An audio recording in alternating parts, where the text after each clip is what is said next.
Bismillah ve salatu ve selamu ala Resulillah. Əmmə ba'd. Resulullah sallallahu aleyhi ve sellem buyurur ki, kişi dostunun dinindədir. Ümumiyyətlə, insan həmişə kiminlə oturub durursa fikir verməlidir. Yəni, həm özü, həm uşaqları, yəni hər bir şeyə həm özünə nəzarət eləməlidir, həm də başqalarına. Yəni, bu mühüm məsələlərdən birisidir. Və Resulullah sallallahu aleyhi ve sellem iki dostun misalın, bir nəfərin ətir satanın yanında oturub durarsansa, səndən həmişə ətir iyi gələr. Misalı deyir, əgərləri dəmirçinin yanında oturarsansa, səndən həmişə paltarın yanar, ya da ki, pis qoxu gələr. Yəni, yoldaşlığı buna bənzətir.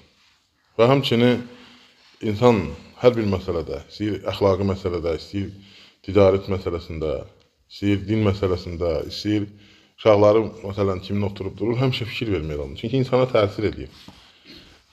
Çünki insan baxırsan ki, mömündür, yaxşıdır, yəni, ibadətləri yerində, hər bir şey yaxşıdır. Amma gedir görsən ki, fasiqlərlə oturur, günahkarlarla oturur və onlara təsir edir. Məsələn, şübhələ oturur, onlara təsir edir. Mütləq şəkildədir. Qala Şeyx Abdurrazzaq Əl-Bədir Hafizahullah, qad tərər rəculu müstəqimən, عفيفا صادحا فإذا قار وخالط أهل السيء والفسق وصحبهم أصبح فاسقا فاجرا مثلهم وهذه سنة الله في خلقهم وكما قيل الصاحب ساحب. Abdurrazzaq Hafizahullah deyir, görürsən ki, insan müstəqimdir, yəni doğru yoldadır, yəni ədəbli, ərkanlı, imanlı, yəni Allahdan qorxan birisidir. Amma gedib fasiqlərlə oturanda və onlarla yoldaşlıq eləyəndə görürsən ki, onlar kim olur? Onlar kimi fasiq olur. Yəni, bu Allah Subhanahu yaradışında belədir. Əgərlər yaxşı insanlarla oturacaqsansa, sənə yaxşı təsir edəcək.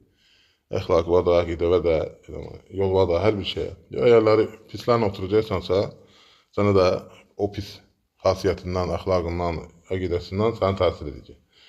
Ona görə də yəni, insan bunlara fikir verməlidir. Yəni, oturduğu, durduğu adama, həm də uşaqlarına da fikir verməlidir. Çünki uşaqlar, cavanlar xüsusən, məsələn, dərk eləmirlər, bilmirlər. Məsələn, görürsən ki, onlara müəyyən şeylər təsir eləyir və görürsən ki, tamamilə başqa bir fikirlərdə olur.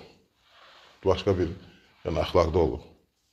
Ona görə ehtiyatlı olmaq lazımdır. İnsan ən birinci, həmişə insan birinci özünə fikir verməlidir.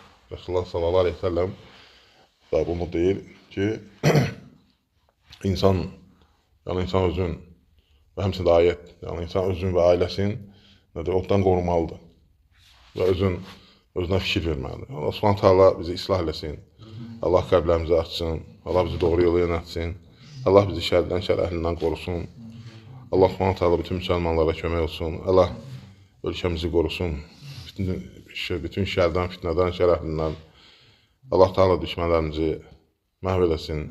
Və onların fitnələrini öz başlarında çatlasın. Allah əskərlərimizi qorusun, hərbiçilərimizi qorusun. Allah ölkəmizin əmin-amanlığını qoruyanları qorusun. Allah Teala ölkə başımızı qorusun, onun xeyir üzərində etsin. Bizim üçün xeyirli etsin, haqqın cəzisi etsin. Allah xəstələrimizə şəfa versin. Allah bütün müsəlmanlara kömək olsun. Subhanakallahumma bihamdik, nəşhədu an la ilahe illə əntə, nəstəğfiruka və nətubu ileyk.